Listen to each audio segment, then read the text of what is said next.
Kung Fu Panda 3 review. Average movie in above average series. I finally watched Kung Fu Panda 3. I watched the first two movies when they originally came out, but did not get around to the third until recently. I love this franchise, so I wanted to give my thoughts on 3 and then 4 once I see it. There will be direct spoilers. The first Kung Fu Panda is one of my favorite American animated movies. It does pretty much everything right. Amazing visuals, it's very funny, awesome action, and has genuine heart and emotion to it. The movie flows very well. Tai Lung is a great villain. The scene between him and Shifu is the best scene in the entire franchise, revealing a story that carries so much dramatic weight despite its short focus. This scene also showcases the movie's fantastic animation, even outside of the wonderfully choreographed fight scenes. I cannot gush enough about how amazing the fight between Tai Lung and Shifu is, and how much emotion is displayed in the seconds where Tai Lung genuinely considers letting his anger go.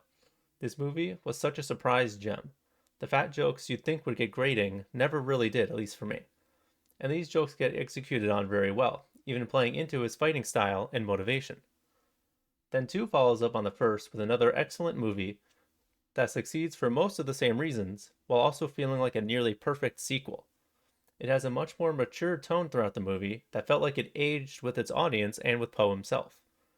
Shen is another fantastic villain, having a chilling and dramatic backstory that resonates with his actions and his character.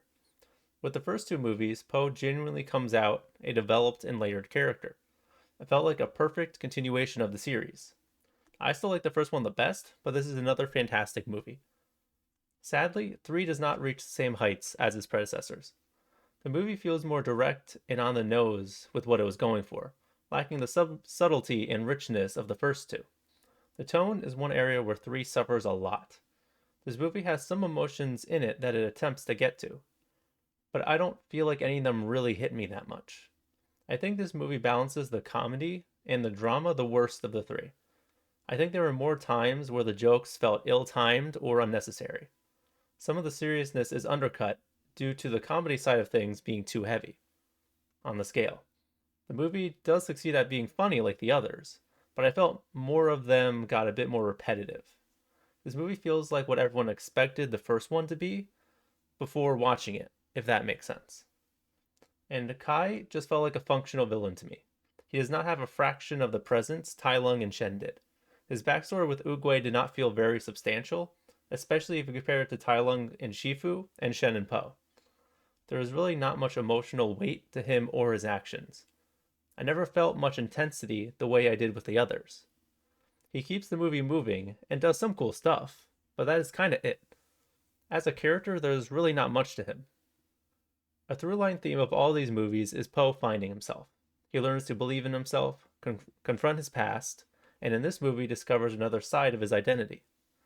While I don't think this angle was truly needed, in the sense that the story felt like a part was missing before, I do think it connects to previous themes enough to justify its existence. And the theme of embracing multiple sides of your identity is a good one. People have so many influences and should take pride in all aspects of their identity. This movie has a big focus on the pandas, revealing that the pandas were not actually wiped out during Shen's attempted genocide. I actually do not have much issue with this, and don't think it retroactively hurts the second movie in this regard.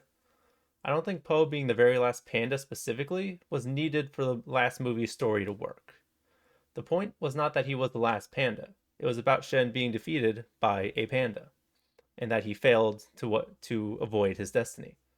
The story still functions the same way, despite the pandas still being around. Regardless of whether the pandas were actually wiped out, Poe was still scarred by what happened. The fact that Poe's mother really did die leaves the weight of her loss and the attempted genocide intact. Looking at the pandas' inclusion as a whole, it's okay. I did not get annoyed with them, similar to how the first movie plays out, but it did get a bit repetitive. It did feel like they retreaded on old ground a lot in terms of jokes. You can justify that because they're trying to say that they're similar to Poe, but when the jokes about being fat and eating a lot have already been used a lot in the series, that's not the best place for them to return to. I was not offended by the stereotypical panda stuff, but just barely. What also justifies the inclusion of the pandas is the theme of stepfathers.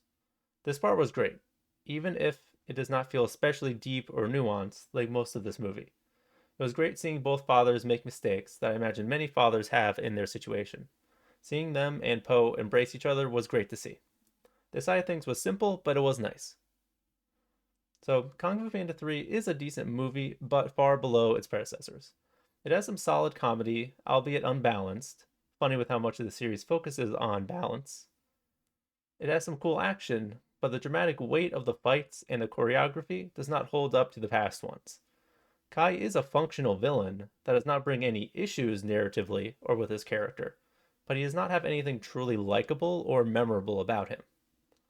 It does successfully carry the torch thematically while bringing in some solid ideas, but does not draw as strong emotional responses from me the way the first two are capable of, even on rewatch.